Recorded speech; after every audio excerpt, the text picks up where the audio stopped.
Welcome back to the Days Adventure Podcast. I'm your host, David Visser, and today's episode is dedicated to Alexis.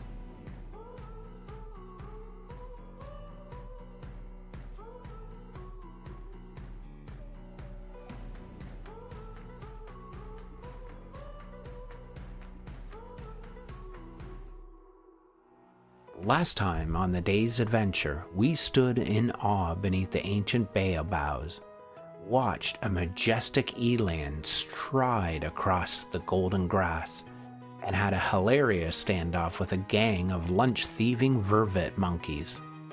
We were reminded that in Tarangire, every bend in the road holds a new story, some playful, some powerful, all unforgettable.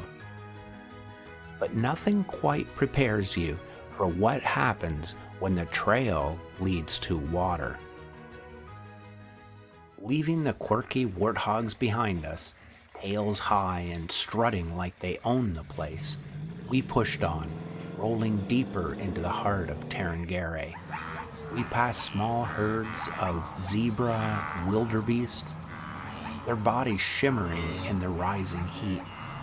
The morning sun was now high above us, casting long shadows across the savannah. It was the dry season, mid-September, and everything around us told us that story. The rains were just weeks away, maybe days, but for now, water was scarce. This time of year, survival depends on knowing where to find what little remains, and that's where James came in. With over 2 decades of experience, he seemed to know every hidden spring and forgotten watering hole in the park. He turned off the main trail onto a narrow, unmarked path that wound through the dry grass, bumping and rattling over the rough terrain. There wasn't another vehicle in sight. And then we saw it. What was once a small lake had shrunk to a pond, no more than 500 square feet now. Still deep in the center, maybe deceptively so, but the outer edges had pulled away, leaving behind a ring of thick, heavy mud. Beyond that, the cracked clay spread out like a weathered mosaic, dried, sun-baked, a pattern like the wrinkled face of an old man who spent a lifetime under the sun. It was quiet, still, the kind of silence you only find in a place where life comes to drink and survive. James shut off the engine, and immediately the world settled into an incredible hush. We lifted our cameras, each of us leaning slightly forward, eyes scanning the still water just 20 feet away. Right there, at the edge of the pond, framed by sun-baked mud and cracked clay, stood 2 yellow-billed storks, elegant, long-legged, and statuesque, dipping their curved bills slowly into the shallows. Nearby, an Egyptian goose balanced perfectly on one leg, its head tucked under its wing, dozing peacefully in the heat of the morning. A gray heron stood a few paces away, preening with deliberate indifference, fluffing its feathers as if preparing for a formal event. But then my eyes caught something that made me do a double take, and then a third. There, standing among them, with almost surreal presence, was a bird I'd never seen before, a saddle-billed stork. Let me just say, this bird is stunning. First, the size. It is massive, standing up to 5 feet tall, with a wingspan that can stretch beyond 8 feet. He looked like a piece of modern art, nature's most dramatic sculpture brought to life. His body was stark white, wings framed with deep black feathers that shimmered with hints of blue and green in the light. And then, that beak. Oh my goodness, that beak. His beak looked like something from an artist's palette, bright crimson red splashed with a thick black stripe down the center, and topped with a bold splash of yellow, the saddle that gives the bird its name. He had thick black legs with red joints and vibrant red feet, like he had just dipped them in wet paint. Now this one was a male, and you can identify it by the dark brown eyes and a pair of yellow wattles at the base of the beak. And females have yellow eyes, but this guy had the moody gaze of a weathered king. And then it got weird, in the best way possible. He wasn't standing tall. He was sitting, or more accurately kneeling, but not the way we kneel.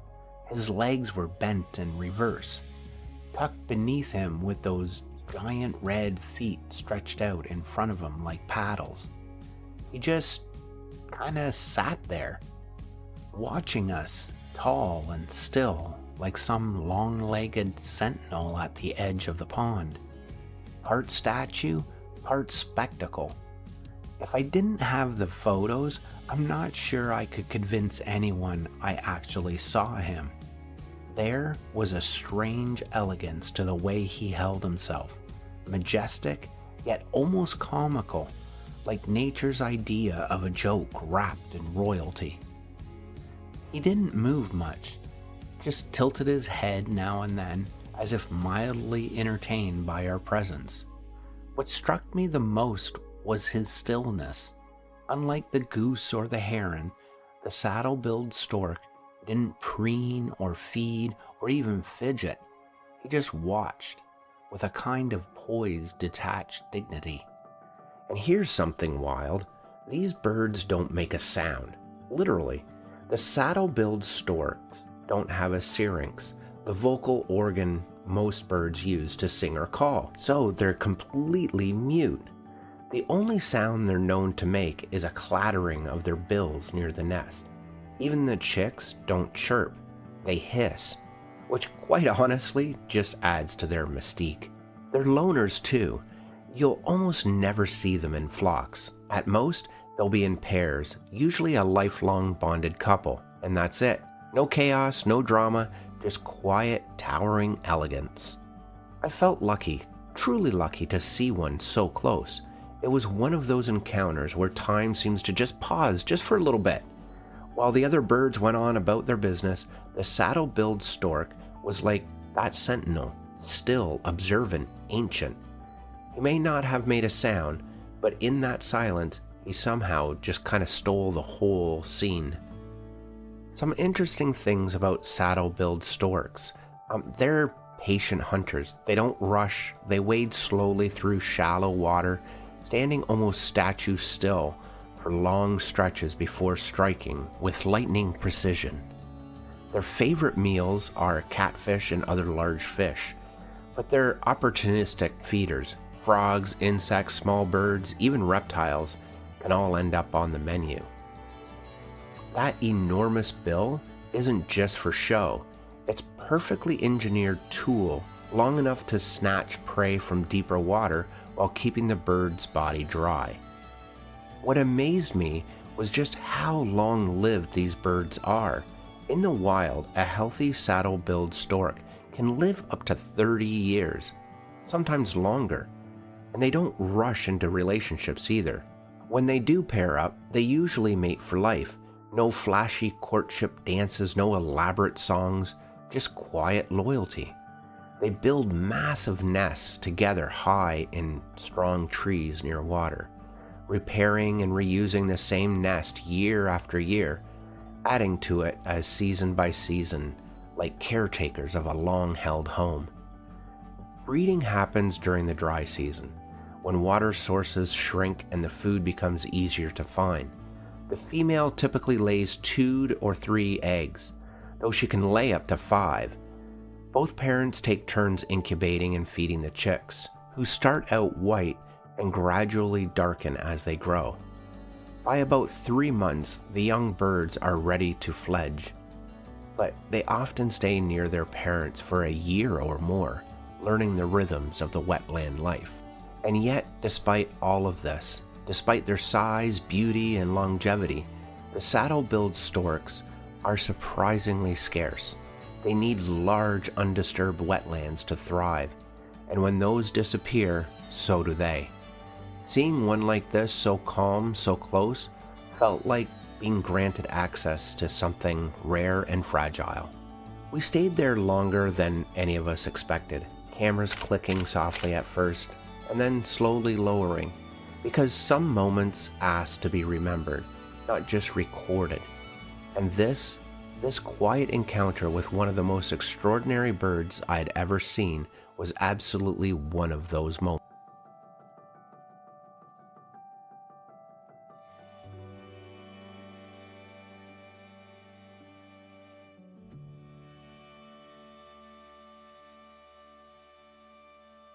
But there was so much more to see. The sounds around us became a kind of wild symphony. Bird calls, distant grunts, hooves crunching over the dry earth. It felt like nature itself was singing to us. And then the zebra came. A whole herd of them, maybe 50 or 60 strong, emerging in orderly rows, as if choreographed, each one lowering its head to drink from the shrinking pool.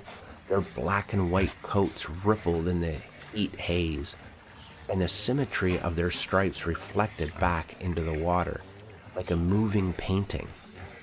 But for all their grace, they were on edge. Every muscle taut, ears flickering back and forth, eyes scanning the horizon. Watering holes are dangerous places. While they quench their thirst, they are also completely exposed, and predators know it. This was survival, performed with elegance under pressure. All around the edges of the pond, life converged. A small group of female impalas, delicate and alert, hovered on the far side, drinking quickly, always poised to flee. Not far from them, a lone waterbuck stood strong, his shaggy coat catching the light, watching the scene with what was almost like he was amused as a noisy herd of wildebeest rumbled in behind the zebra. The ground seemed to vibrate with their arrival, grunting, jostling, shuffling forward in their awkward but determined way. And then, pushing his way through the wall of wildebeest, came a massive eland, muscles rippling as he moved with confidence and purpose, carving a path straight to the water's edge. And it was like watching a heavyweight boxer step into the ring, quiet, power, total presence. He barely seemed to notice the commotion around him. And on the far side of the pond, a lone baboon stood right at the water's edge, just a few feet where two warthogs were wading in for a drink. He wasn't aggressive or skittish, just quietly present, like he had seen it all before. But what struck me most was that he wasn't watching the warthogs, not really. He was looking at his own reflection in the water. It was this oddly human moment, his head tilted ever so slightly, his eyes fixated on the surface, as if something in the mirrored face had caught him off guard. He scratched his head, slowly, then leaned in, almost curious. Whether he was studying himself or simply hypnotized by the ripples, I really couldn't say. Right next to him, the warthogs snorted and splashed, kind of shoulder to shoulder in the mud, their tusks cutting little paths in the shallows. One slipped, let out a little grumble, and the baboon flinched just enough to break the spell. He looked up and casually sauntered a few paces away as if to say, I wasn't that interested anyway. We sat there in silence, not wanting to disturb what felt like a sacred moment. Cameras clicked quietly, but eventually even those fell still. The only sound was the breeze and the ever-present hum of life around us. The stillness wasn't empty, it was full of tension, movement, rhythm. Time slowed way down, and in that stretch of quiet, with dust hanging in the air and the golden light catching the ripples on the water, we didn't feel like observers anymore. We were part of the landscape, just another species drawn to the water. It's hard to describe just how intoxicating that moment was. So much life converging in one place, so many quiet stories unfolding in front of us, and all of it held together by this little shrinking pond still nourishing everything it could. It was strange, comic, and surprisingly tender, all of it unfolding in a pocket of wilderness that just felt suspended in time. These were the kinds of scenes no documentary ever prepares you for. Not the predator chases or the iconic lion roar, but the quiet absurdities, the shared space, the unlikely overlaps, perfectly wild and totally unforgettable. The moment in the watering hole lingered in our minds like a perfect note in a song, but the hum of the Jeep engine reminding us there was more ahead. James restarted the vehicle, and with one last glance at the muddy banks teeming with life, we gently pulled away. The track twisted through the dry grass and the scattered bush, the wheels crunching softly over the baked clay as we made our way forward.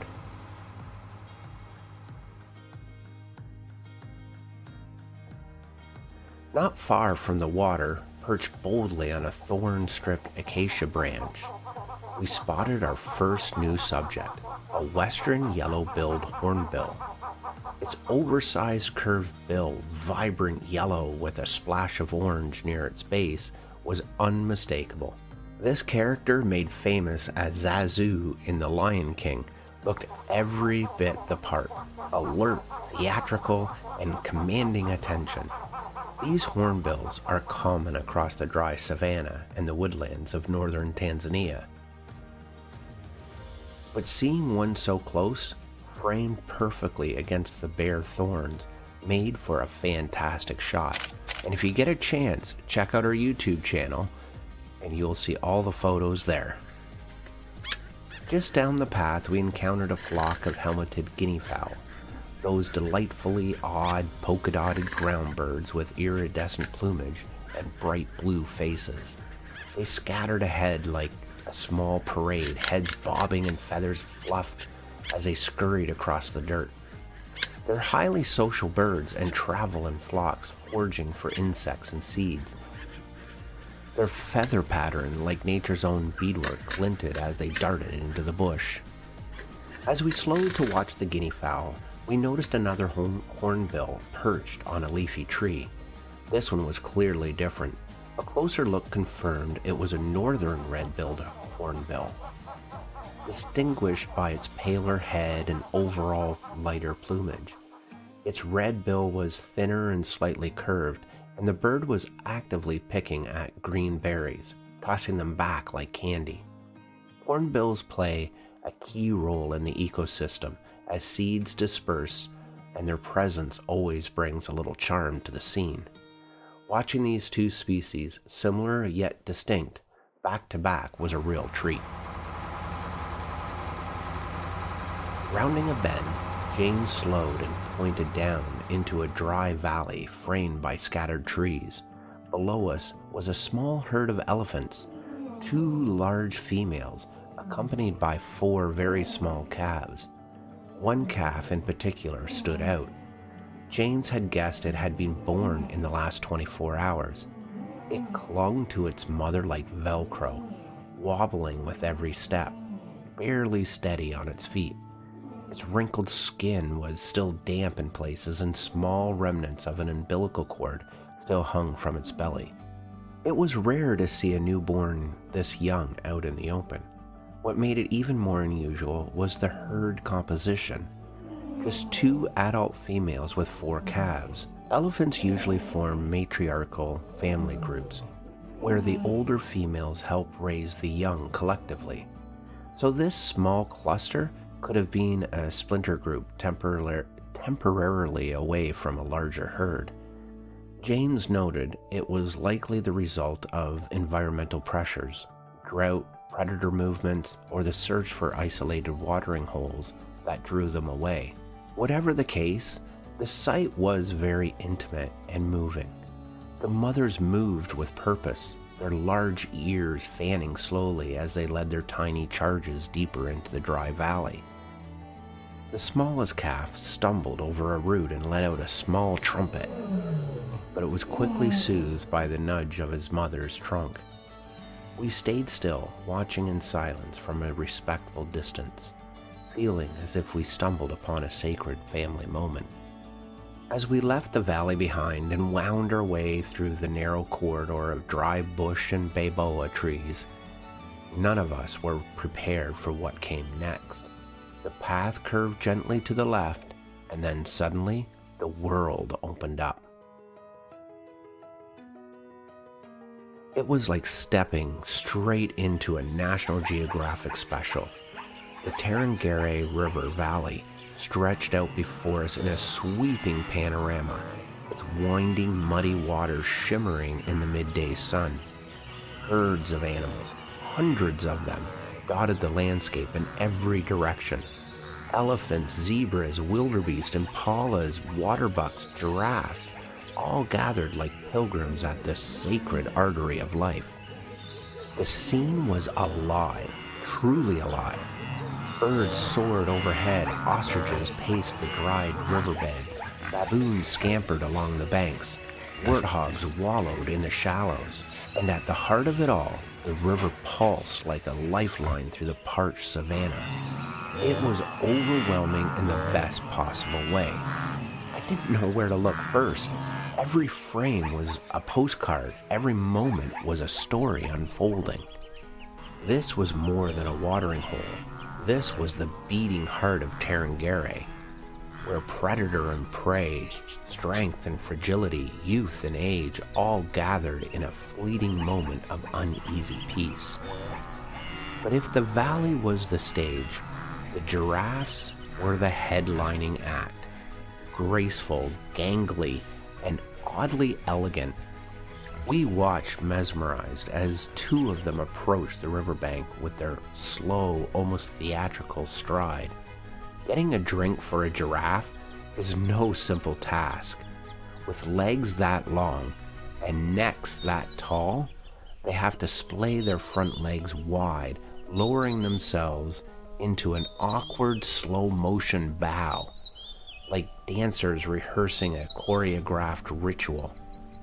One hesitated, then glanced towards us with a curious, wide-eyed look, as if to say, "You're watching this, right?" Then, with a deep breath, it bowed and began to drink.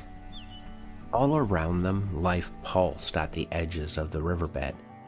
Though the Tarangire River was little more than a stream at this point in the dry season, it was still a magnet for life. The mud flats and the shallow pools were teeming with birds, each more fascinating than the next.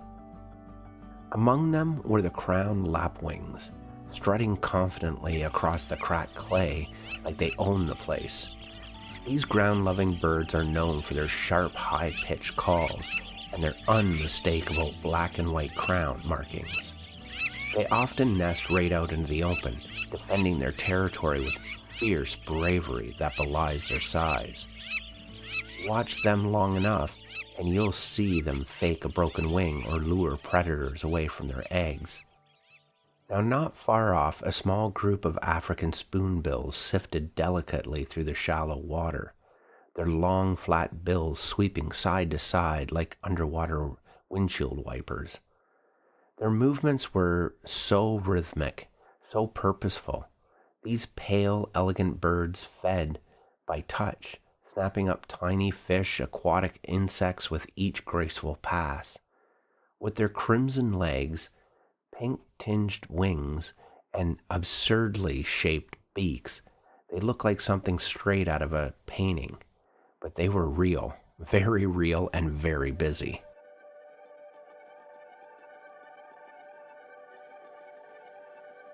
And then, glittering in the sunlight like spilled jewels across the ground, were the superb starlings, dozens of them. Their feathers shimmered with blues, purples, and greens that shifted as they moved, as if they were wearing cloaks woven from the sky itself. These birds may be common across East Africa, but their beauty is anything but ordinary. They hop boldly through the dust, scavenging scraps and insects unbothered by the larger animals around them. On the outskirts of the riverbank, two male ostriches lounge near a sparse cluster of bushes, legs folded, necks stretched, their dark feathers absorbing the midday heat. Occasionally, one would stand, giving us a full view of just how massive they really are, over 8 feet tall with the eyes the size of billiard balls. Ostriches are the largest living birds on Earth, capable of sprinting at speeds of over 70 kilometers an hour, and despite their size, they're surprisingly graceful. All around us, the Tarangire River Valley was alive with motion, sound, and story. It was the kind of place where you didn't just watch nature, you felt it. You felt the heat on your skin, the dust in your nose, the awe in your chest. Giraffes bowing to drink, birds of every size and color painting the earth with life, and the distant calls of animals reminding you that this wasn't a zoo or a sanctuary. This was real. This was the wild, exactly as it had always been. As we finally left the bustle of the riverbed behind, winding our way through the acacia-dotted savanna, the landscape opened up into a quieter stretch of dry grasslands. That's when we spotted something very interesting.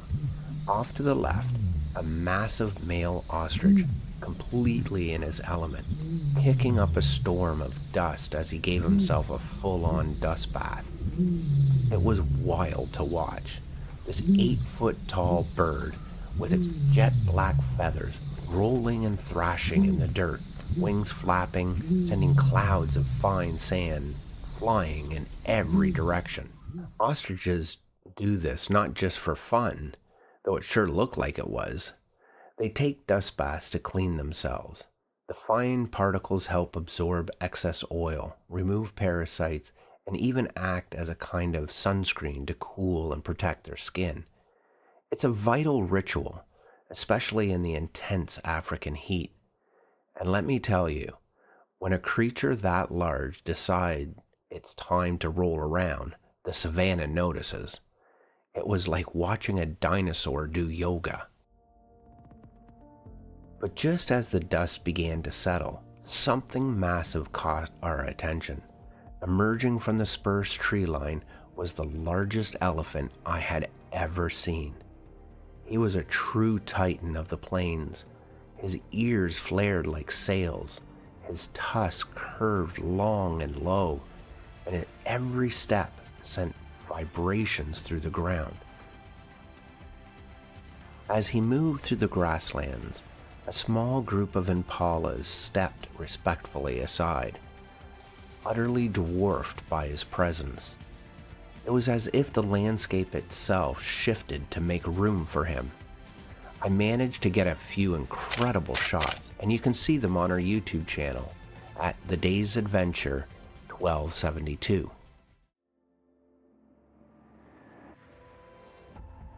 We were still marveling at this gentle giant when the CB crackled to life. James sat up straight, listening carefully.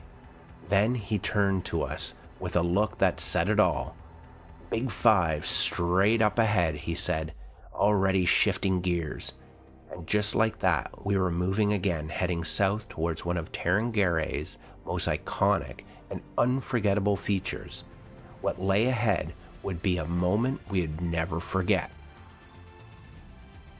In our next episode, we'll take you deeper into Tarangire's hidden heart. There's drama, danger, and one of the most powerful sights in Tarangire. You won't want to miss it. Until then, stay curious, stay engaged, and never stop chasing that next great adventure. The world is full of wonders, and your next journey is just one episode away. That's it for this episode of the Day's Adventure. Remember, stay curious, stay engaged, and never stop chasing the next great adventure. The world is full of wonders, and your next journey is just one episode away. To keep the adventure alive, follow us on Facebook, Instagram, and Blue Sky. And don't forget to subscribe to our YouTube channel for the video versions and exclusive behind-the-scenes content. Want more? Hit subscribe wherever you listen to podcasts so you'll never miss the next thrilling episode. The world's waiting. See you next time on the Day's Adventure.